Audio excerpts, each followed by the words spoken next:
Assalamualaikum warahmatullahi wabarakatuh.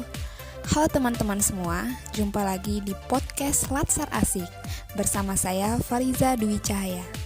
Gimana nih kabar teman-teman semua? Semoga selalu sehat dan semangat ya. Meskipun Latsar kita kali ini hanya secara virtual, semoga tidak menghalangi dan mengurangi ilmu yang kita dapat dari Latsar ini ya teman-teman. Kita buktikan bahwa angkatan kita mampu berkarya dan berkreativitas dalam segala keterbatasan yang ada.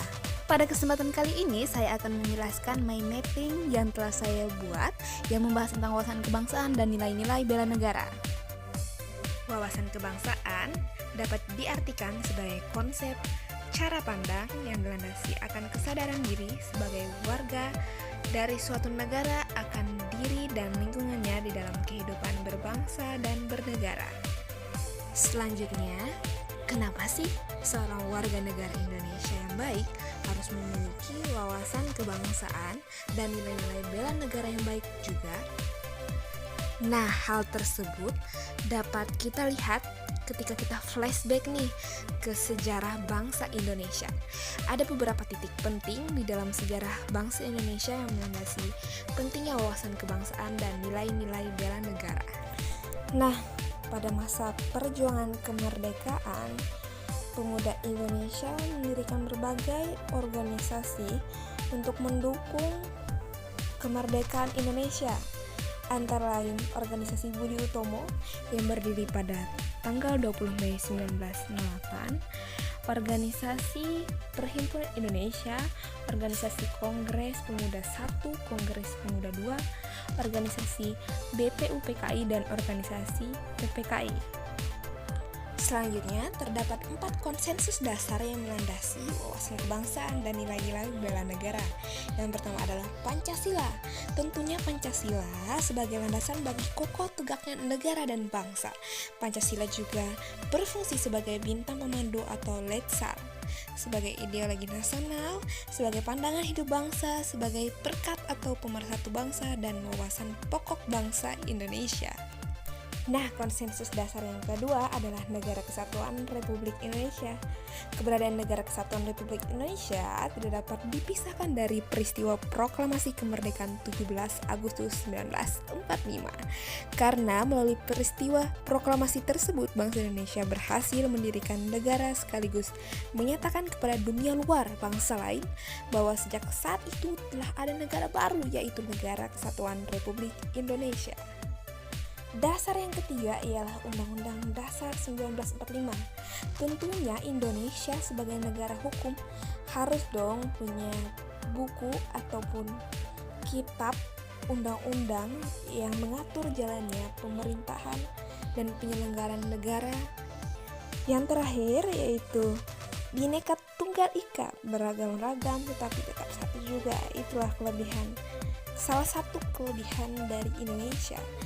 Adanya toleransi agama, suku, budaya, bahasa yang banyak banget di Indonesia, tetapi kita tetap bersatu menjadi satu Indonesia. Komponen selanjutnya dari wawasan kebangsaan dan nilai-nilai bela negara yaitu manajemen pemerintahan negara, yang akan membahas bagaimana sih cita-cita, tugas nasional, dan fungsi negara. Cita-cita negara Indonesia tentunya telah tercantum dalam pembukaan Undang-Undang Dasar 1945, yaitu negara Indonesia yang merdeka, bersatu, berdaulat, adil, dan makmur. Sedangkan tugas nasional yaitu melindungi segenap bangsa dan tumpah darah Indonesia, memajukan kesejahteraan umum, mencerdaskan kehidupan bangsa, dan ikut melaksanakan ketertiban dunia. Sedangkan fungsi negara Indonesia yaitu melayani masyarakat, mengayomi masyarakat, dan memberdayakan masyarakat. Nah, fungsi itu dilakukan oleh lembaga negara, antara lain Presiden, DPRD, DPD, BPK, MA, MK, dan MPR, dan lembaga negara lainnya. Nah, teman-teman, ketika kita membahas tentang wawasan kebangsaan, tentunya tidak lepas dari bagaimana sih pengetahuan kita tentang Indonesia, baik itu bahasa, lambang negara, lagu kebangsaan, dan juga bendera. Biar lebih jelas, langsung aku bahas aja ya.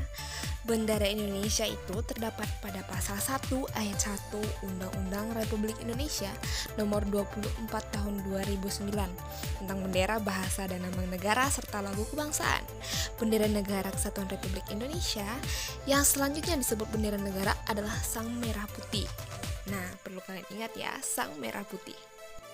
Selanjutnya pada pasal 25 ayat 1 UUD RI nomor 24 tahun 2009 menyatakan bahwa bahasa Indonesia yang dinyatakan sebagai bahasa resmi negara dalam pasal 36 Undang-Undang Dasar Negara Kesatuan Republik Indonesia tahun 1945 bersumber dari bahasa yang diikrarkan dalam Sumpah Pemuda tanggal 28 Oktober 1928 sebagai bahasa persatuan yang dikembangkan sesuai dengan dinamika peradaban bangsa.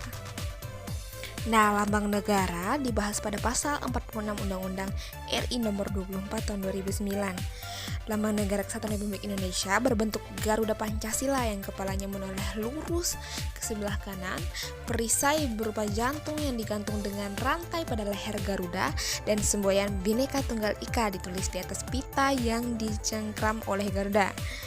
Dan pada pasal 58 ayat 1 UUD RI nomor 24 tahun 2009 menyatakan bahwa lagu kebangsaan adalah Indonesia Raya yang digubah oleh W.G. Rudolf Supratman.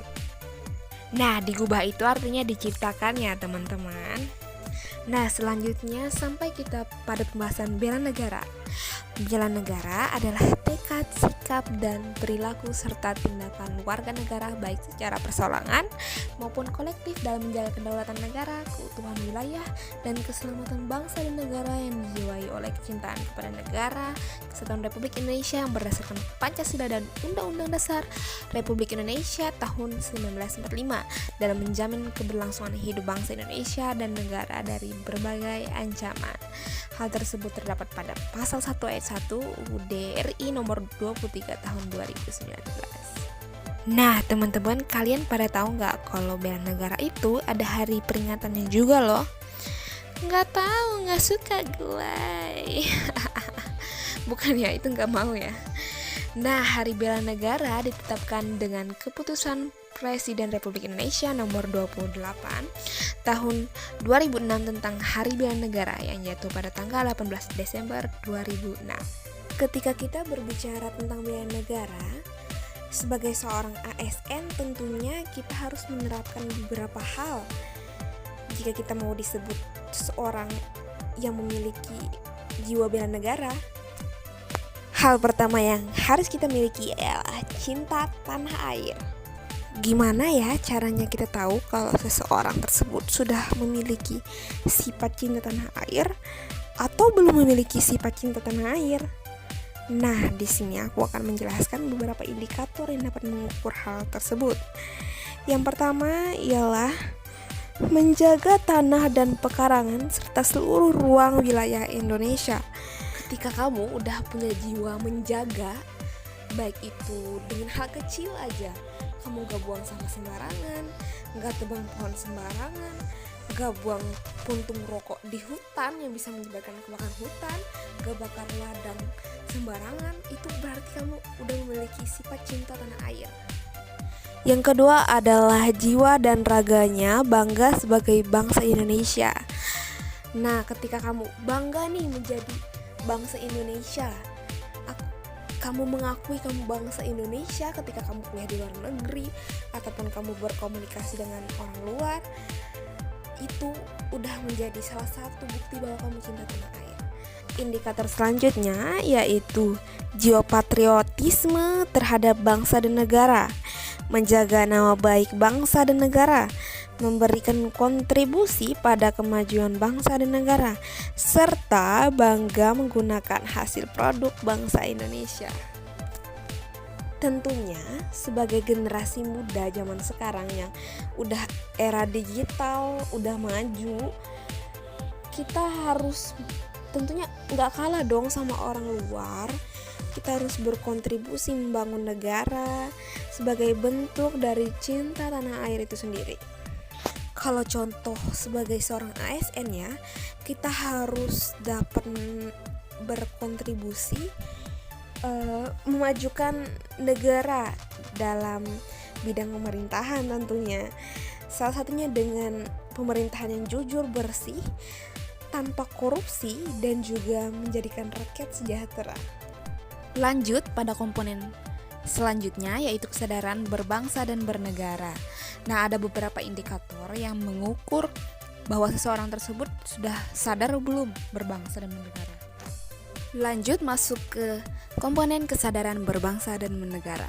Ada beberapa indikator yang dapat mengukur kesadaran berbangsa dan bernegara. Yang pertama adalah berpartisipasi dalam menjaga kedaulatan.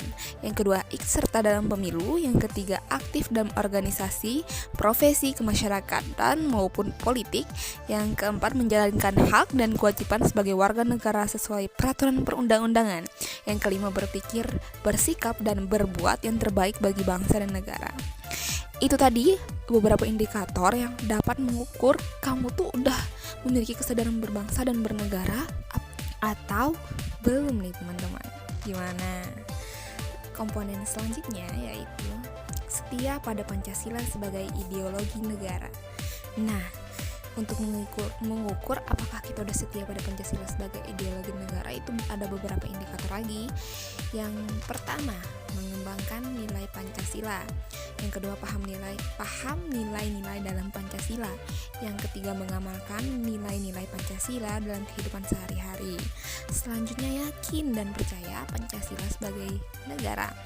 Selanjutnya, Pancasila sebagai pemersatu bangsa. Lanjut ke komponen wawasan kebangsaan dan nilai-nilai bela negara selanjutnya, yaitu rela berkorban untuk bangsa dan negara. Rela berkorban teman-teman, jadi kalian udah rela belum berkorban untuk bangsa? Indikator yang dapat mengukurnya, yang pertama mengorbankan waktu, tenaga, dan pikiran. Yang kedua, membela bangsa dari berbagai ancaman, berpartisipasi aktif dalam membangun masyarakat, bangsa, dan negara, membantu sesama, serta yakin dan percaya pengorbanan untuk bangsa itu tidak akan sia-sia. Komponen yang terakhir yaitu kemampuan awal bela negara. Untuk indikatornya yaitu bersyukur dan berdoa atas kenikmatan dari Tuhan, memelihara jiwa raga, gemar berolahraga, menjaga kesehatan, serta memiliki kecerdasan emosional, spiritual, dan intelijensia. Nah, komponen yang terakhir adalah cara kita untuk mengimplementasikan nilai-nilai dasar bela negara tadi, yaitu dengan mengimplementasikannya kepada nilai-nilai dasar ASN. Kemudian mengimplementasikan nilai-nilai dasar ASN tersebut yang sudah dimasukkan nilai-nilai dasar bela negara ke dalam fungsi ASN, yaitu pelaksana kebijakan publik, pelaksana pelayanan publik, dan perekat serta pemersatu bangsa. Nah, sekian dulu penjelasan saya mengenai wawasan kebangsaan dan nilai-nilai bela negara beserta komponen yang mengikutinya. Semoga bermanfaat. Wabillahi taufiq wal hidayah. Wassalamualaikum warahmatullahi wabarakatuh. Sampai jumpa di podcast selanjutnya.